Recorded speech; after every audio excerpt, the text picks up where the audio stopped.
Hello everyone, welcome to my channel. आज की video में हम लोग इस पे स्टार्ट करने वाले हैं। ठीक है, ये वाला टॉपिक जो है कॉमन सॉल्ट के बारे में, सोडियम हाइड्रोक्साइड के बारे में हम लोग स्टार्ट करने वाले हैं, मतलब पढ़ेंगे। उससे पहले एक दो डाउट जो है मैं क्लियर कर देती हूँ कि मैंने आप लोगों को बताया था कि एसिड्स जो होते हैं और जो बेसिस होते हैं, क्योंकि उनके पास प्लस और माइनस चार्जेस होते हैं, तो वो इलेक्ट्रिसिटी जो है वो कंडक्ट करते हैं। लेकिन एक चीज़ आप लोग याद रखेंगे कि एसिड्स जैसे HCl है, फिर ये बेस NaOH है, तो ये उनके सॉलिड फॉर्म में एग्जिस्ट, जैसे ये तो लिक्विड फॉर्म में होता है, ठीक है बच्चों, लेकिन ये इनके ऐसे फॉर्म में नहीं करते हैं। ये कौन से फॉर्म में करेंगे? एक्वस फॉर्म में, मतलब जब ये थोड़ा सा गीला होगा, एकदम अगर पाउडर जैसे सॉफ्ट होगा, पाउडर जैसा होगा, तो ये इलेक्ट्रिसिटी कंडक्ट नहीं करेंगे। एक्वस फॉर्म में ही ये इलेक्ट्रिसिटी कंडक्ट करते हैं। तो हम लोग जैसे पानी लेते हैं, ठीक है बच्चों, पानी में अगर हम लोग ये एसिड्स को डालते हैं या फिर बेसिस को डालते हैं, तो उनके आयन जो है वो पानी में है, स्प्लिट हो जाते हैं प्लस और माइनस चार्जेस में। ठीक है बच्चों, ये जो डाउट था ये मेरे को क्लियर करना था पहले वाली वीडियोज़ में, बट मैंने करा नहीं। ठीक है बच्चों, तो बस यही डाउट है। और बाकी अगर आप लोगों को और कुछ भी डाउट हो तो आप लोग प्लीज़ मुझे कमेंट कर सकते हो, है ना। अब हम लोग देखते हैं सोडियम हाइड्रो, पहले तो कॉमन सॉल्ट के बारे में पढ़ लेते हैं। तो कॉमन सॉल्ट कौन सा होता है? कॉमन सॉल्ट होता है NaCl, जिसको हम लोग, ये सोडियम होता है, क्लोराइड होता है। तो सोडियम क्लोराइड एक कॉमन सॉल्ट होता है, जो कि हमारा होता है नमक, जो कि हम रोज़ खाने में यूज़ करते हैं। ठीक है बच्चों, तो इसका जो नाम है, केमिकल नेम इसका सोडियम क्लोराइड है। ऐसे कॉमन सॉल्ट भी हम लोग बोलते हैं। तो the common salt is obtain is very important raw materials for various materials of our daily use. ठीक है, वाला जो पॉइंट है हम लोग इसको पढ़ रहे हैं, ये जो ऊपर लिखा है, ठीक है, such as sodium hydroxide, baking soda, washing soda, bleaching powder and many more. अब हम लोगों को सारी चीज़ें जो है इसके बारे में पढ़नी है, और यहाँ से बहुत ज़्यादा इंपॉर्टेंट होने वाला है। हम लोग पढ़ेंगे सोडियम हाइड्रोक्साइड के बारे में। ठीक है, तो सोडियम हाइड्रोक्साइड क्या है? तो हम लोगों ने देखा है जो सोडियम हाइड्रोक्साइड है। अब हम लोग इधर मेन जो है बेसिस के बारे में बात करेंगे। सबसे पहले तो यहाँ पे हम लोग किसके बारे में बात करने वाले? अब लेक्चर्स में हम लोग बेसिस के बारे में, मतलब बेस के बारे में हम लोग बात करने वाले। जैसे सोडियम हाइड्रोक्साइड हो गया, NaOH, उसके बाद जितने भी है ना, ये सारे बेस रहेंगे। और बेस हमको डेली लाइफ में, डेली हमारे यूज़ हम लोग कैसे करते हैं वो हम लोग इसको देखने वाले। तो हम लोग सबसे पहले देखते हैं कि ये क्या होता है। तो सोडियम हाइड्रोक्साइड हम लोग बोलते हैं NaOH को, जो कि एक बेस होता है, बहुत कॉमन बेस होता है। इसका जो होता है 14 होता है इसका pH वैल्यू। हम लोगों ने pH वैल्यू तो पढ़ी है। अब क्या होता है ना कि हम लोग इसके एक्वस सॉल्यूशन को, ठीक है, इसके एक्वस सॉल्यूशन का क्या मतलब हुआ ना बच्चों? इसका मतलब होता है कि NaOH है और उसके साथ हम लोगों ने वाटर को मिक्स कर दिया, तो उसका एक्वस सॉल्यूशन बन जाएगा। हम लोग अधिकतर जो लिक्विड है ना उसमें वाटर को ही यूज़ करते हैं, क्योंकि वाटर न्यूट्रल होता है। ऐसे लिक्विड में अगर जैसे हमारे पास एक लेमन जूस होता है, ठीक है, वो भी लिक्विड होता है, तो हम लोग उसको नहीं डाल सकते क्योंकि वो रिएक्ट करेगा। तो क्योंकि वाटर न्यूट्रल होता है, तो इसलिए हम लोग हमेशा एक्वस के लिए वाटर को यूज़ करते हैं। लेकिन ऐसा हम लोग केमिस्ट्री में जब आगे जाके देखेंगे, बहुत सारे प्रैक्टिकल्स करेंगे, तो एक्वस के लिए हम लोग अधिकतर वाटर यूज़ नहीं करते हैं, हम लोग दूसरी चीज़ें भी यूज़ कर सकते हैं।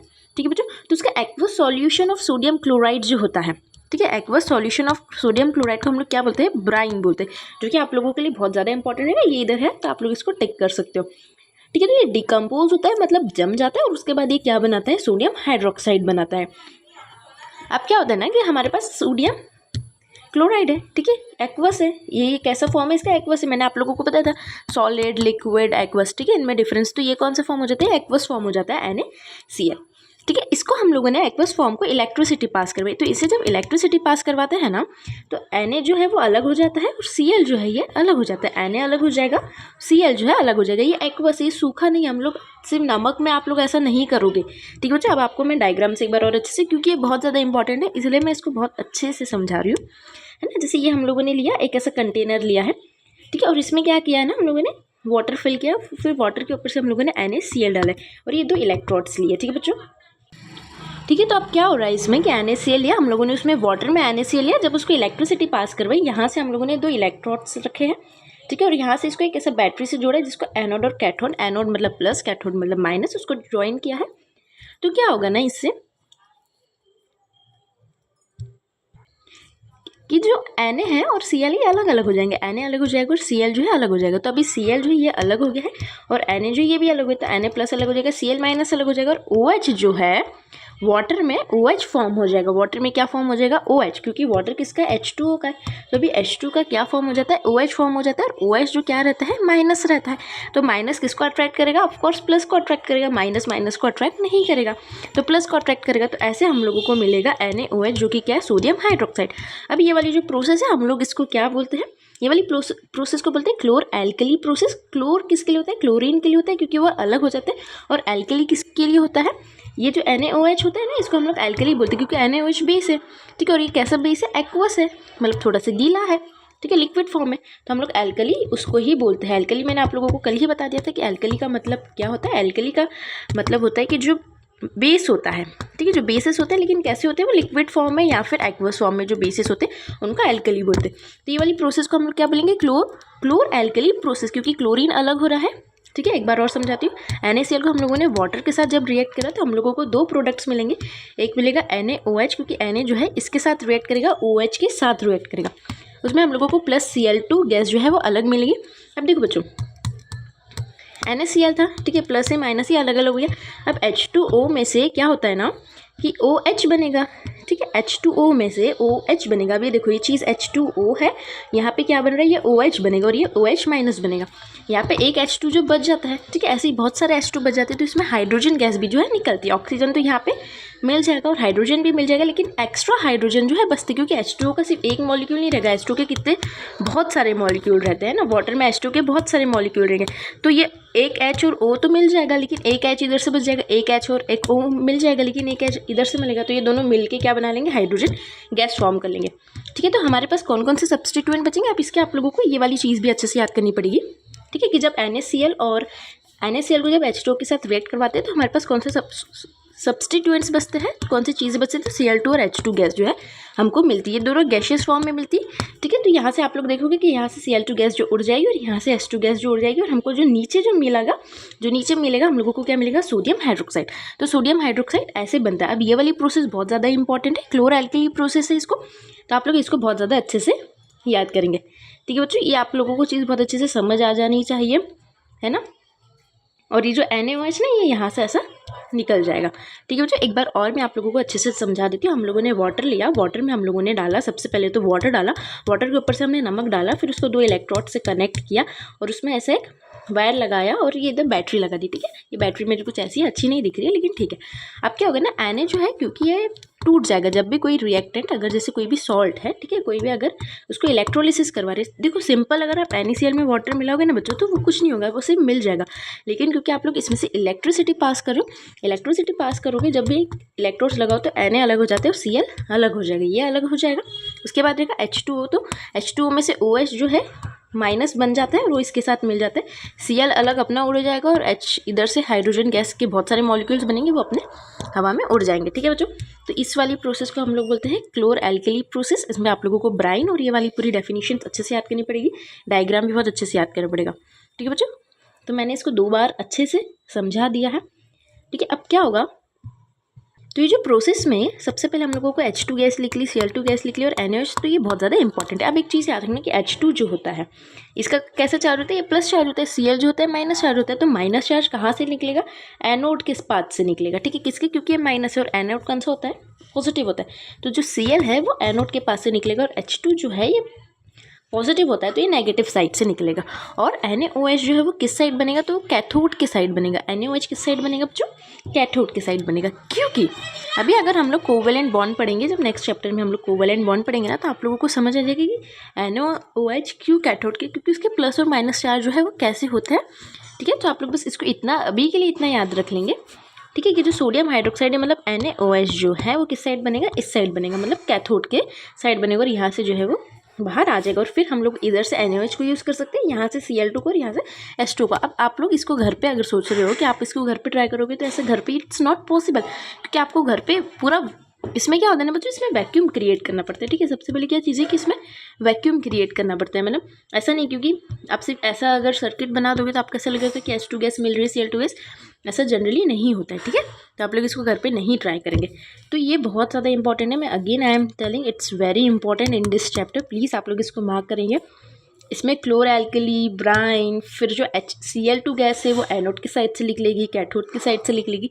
H2 गैस है किसकी साइड से लिख लेगी, और जो NaOH है वो कैथोड की साइड बनेगा या एनोड की साइड बनेगा। ये आप लोगों को चीज़ें अच्छे से याद रखनी पड़ेगी और इसकी जो इक्वेशन है ये भी अच्छे से याद करनी पड़ेगी, ठीक है। Again I am telling. अब हम लोग ब्लीचिंग पाउडर के ऊपर आते हैं। Bleaching powder is again very important, ठीक है। ये भी क्या होता है? ये भी एक बेस होता है, ठीक है। हम लोग ब्लीचिंग पाउडर को कैसे यूज़ करते हैं वो पढ़ते हैं।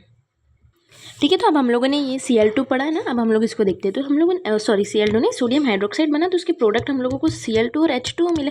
तो जो Cl2 प्रोडक्ट जो मिला है और जो H2 प्रोडक्ट, अब इसका हम लोग यूज़ करेंगे ब्लीचिंग पाउडर बनाने के लिए। तो ब्लीचिंग पाउडर जो है ना, उसके लिए हम लोग का ये फॉर्मूला होता है।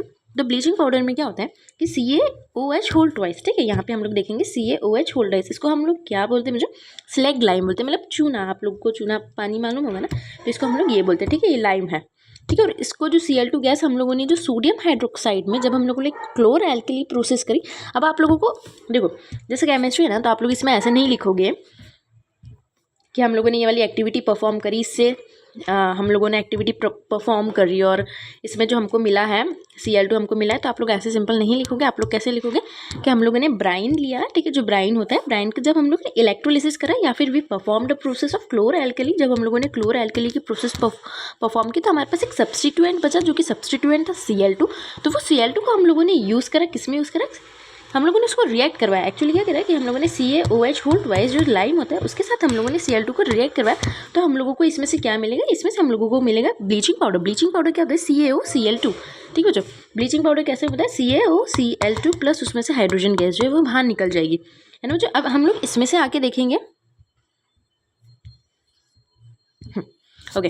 तो हम लोगों ने क्या किया, CaOH होल ट्वाइस में हम लोगों ने Cl2 को प्लस करवाया, जो कि Cl2 गैस कहाँ से है, जब हम लोगों ने ये वाली प्रोसेस करी तो हमको Cl2 गैस मिली, उसको ही हम लोगों ने रिएक्ट करवाया स्लेग लाइम के, मतलब लाइम के साथ, मतलब चूने के साथ जब हमने रिएक्ट करा तो हम लोगों को मिला CaOCl2 प्लस H2O। जो मैंने पहले हाइड्रोजन लिख दिया था, सॉरी, है ना, वाटर मिलेगा, ठीक है बच्चों। तो आप लोगों को ये वाली इक्वेशन जो है इसको भी बहुत अच्छे से याद करनी पड़ेगी। बस इसमें इतना ही है कि ब्लीचिंग पाउडर बनता कैसे, तो ब्लीचिंग पाउडर कैसे बनेगा, उसके आप लोग प्रोसेस कैसे लिखोगे। सबसे पहले कि हम लोगों ने पहले क्लोर एल्कली बनाया। अभी क्लोर एल्कली हम लोग सॉरी, ठीक है, हम लोगों ने क्लोर एल्कली बनाया। और हम लोगों ने क्लोर एल्कली कैसे बनाया, हम लोगों ने ब्राइन लिया, ब्राइन को हम लोगों ने इलेक्ट्रोलिसिस किया। जब इलेक्ट्रोलिसिस हम लोग ब्राइन का मतलब ही होता है electrolysis of sodium hydroxide, sorry sodium chloride, ठीक है। सो ब्राइन का मतलब क्या होता है कि ब्राइन का मतलब होता है कि हम लोगों ने जब सोडियम क्लोराइड को इलेक्ट्रोलिसिस किया इन द एक्वस फॉर्म, ठीक है। एक्वस फॉर्म में जब इसको किया तो हम लोगों को कौन से दो सब्स्टिट्यूएंट्स मिले, Cl2 मिला और H2 मिला। तो हम लोगों ने ये जो Cl2 वाली गैस है इसको हम लोगों ने रिएक्ट करवा दिया स्लेग लाइम के ऊपर, मतलब स्लेग लाइम आप लोगों को लिखना है, वहाँ पे चूना नहीं लिखेंगे। तो स्लेग लाइम के साथ हमने जब रिएक्ट करवाया तो हम लोग को CaCl2 मिला, ठीक है। हम लोगों को CaCl2 मिला, जिसको हम लोग बोलते हैं ब्लीचिंग पाउडर। उसके साथ हम लोगों को एको सब्स्टिट्यूएंट मिलेगा, उसके साथ हमको वाटर मिलेगा, ठीक है। CaOCl2, ठीक है। मैंने इधर क्या लिख दिया है, मैंने CaO लिखा है ना, हाँ CaOCl2, ठीक है। CaOCl2 है ना, O को कैपिटल आप लोग लिखेंगे। तो इसको क्या बोलते हैं, कैल्शियम, है ना, और ये क्लोराइड और ये ऑक्सीजन होता है। अब आपको ये वाली चीज़ जो है बहुत अच्छे से याद करनी पड़ेगी, ठीक है। अब इसके यूसेज हम लोग देखते हैं कि ब्लीचिंग पाउडर के यूज़ क्या होते हैं। आप लोगों को वैसे भी मालूम ही होगा कि इसके यूसेज क्या होते हैं, क्योंकि आप लोग यूज़ करते होंगे। तो हम लोग इसको, जो इंडस्ट्रीज़ रहती है ना, वहाँ पे हम लोग इसका ज़्यादा यूज़ करते हैं, ठीक है। ब्लीचिंग पाउडर में ब्लीच करने के लिए, कपड़ों पे हम लोग ब्लीच करते हैं, उसके लिए हम लोग इसको यूज़ करते हैं। और जो ड्रिंकिंग वाटर होता है उसको जर्म्स फ्री बनाने के लिए, लेकिन हम लोग सबसे ज़्यादा यूज़ किस में करते हैं, टेक्सटाइल्स में करते हैं। क्योंकि ब्लीचिंग पाउडर जो होता है हमारे पास जैसे एक क्लोथ है, जिसको अगर आपको कलर करना है, ठीक है, हम लोग कलरफुल क्लोथ्स पहनते हैं, तो उसको कलर करने के लिए हम लोग अधिकतर ब्लीचिंग पाउडर का यूज़ करते हैं। और ये सबसे इंपॉर्टेंट एक जो पॉइंट आता है कि ये ऑक्सीडाइजिंग एजेंट की तरह रिएक्ट करता है। अब आप लोगों कन्फ्यूज़ हो जाओगे, क्योंकि अगर आप लोगों ने फर्स्ट चैप्टर देखा नहीं होगा अच्छे से, ठीक है, तो आप लोगों को पता नहीं होगा कि ऑक्सीडाइजिंग एजेंट क्या होता है। तो ऑक्सीडाइजिंग एजेंट वो होता है जो सब्सटेंस को, वेट, हाँ मुझे ऐसा लगा कि कुछ गड़बड़ हुई, हाँ। तो ऑक्सीडाइजिंग एजेंट क्या होता है, जो प्रोसेस में हाइड्रोजन को लेके आता है। मतलब अगर कोई भी रिएक्शन हो रही है तो रिएक्शन में इफ़ वी नीड हाइड्रोजन, तो वो हाइड्रोजन को लेके आता है, ठीक है। हम लोग जैसे रिडक्शन पढ़ेंगे तो रिडक्शन का क्या मतलब होगा कि हाइड्रोजन को लाना और ऑक्सीजन को भगाना, ठीक है। और इसको हम लोग ऑक्सीडाइजिंग एजेंट भी बोलते हैं। तो ऑक्सीडाइजिंग एजेंट क्या होता है कि वो हाइड्रोजन को रिएक्शन में लेके आता है, जैसे कोई भी रिएक्शन, ठीक है। सपोज करो कि ये रिएक्शन हो रही है तो इसमें अगर हम लोगों को हाइड्रोजन दे तो उसको लेके आता है, या तो फिर ये क्या करेगा कि उस रिएक्शन में से ऑक्सीजन को जो है वो भगा देगा, ठीक है। ऐसे एजेंट्स होते हैं, जैसे ना कैटलिस्ट होता है बच्चों, ठीक है। आप लोग इसमें पढ़ोगे तो कैटलिस्ट होता है ना, तो ये आपको केमिस्ट्री में बहुत ज़्यादा यूज़ आता है। इसमें क्या होता है कि कोई भी रिएक्शन हो रहा है ना, तो उसको फास्ट करने के लिए, उसको स्लो करने के लिए, उसमें कुछ मिलाने के लिए, कुछ भी, तो कैटलिस्ट का हम लोग यूज़ करते हैं। वैसे ही ऑक्सीडाइजिंग और रिड्यूसिंग एजेंट्स होते हैं, ठीक है, जिनका हमको यूज़ बहुत ज़्यादा पड़ता है, ठीक है। कोई भी रिएक्शन को करवाने के लिए अगर हमको वो रिएक्शन में ऑक्सीजन नहीं चाहिए लेकिन बन रहा है, तो उसको कैसे हम लोग हटा सकते हैं, ठीक है। तो हम लोगों ने दो चीज़ पढ़ी, दोनों चीज़ बहुत ज़्यादा इंपॉर्टेंट है, ठीक है। इसको हम लोग ज़्यादा ऑक्सीडाइजिंग एजेंट लिख के आओगे। अगर आता है तो और ये केमिकल इंडस्ट्रीज़ में यूज़ होता है। ठीक है, ड्रिंकिंग वाटर वाला इट्स नॉट इंपॉर्टेंट, ऊपर वाला इसको टेक्सटाइल इंडस्ट्री में यूज़ करते हैं। 3 पॉइंट्स है, आप लोग 3 पॉइंट्स तो बहुत अच्छे से लिख के आ सकते हो। ठीक है बच्चों, तो ये वाला वीडियो के लिए इतना ही। कल वाली वीडियो में हम लोग बेकिंग सोडा और उसके यूज़ पढ़ेंगे, वॉशिंग सोडा भी पढ़ेंगे। तो इस वीडियो के लिए इतना ही। बाय बच्चों। अगर आप लोगों को कुछ भी डाउट हो तो प्लीज़ कॉमेंट करेंगे, सब्सक्राइब करेंगे, लाइक करेंगे, शेयर करेंगे। ठीक है, बाय।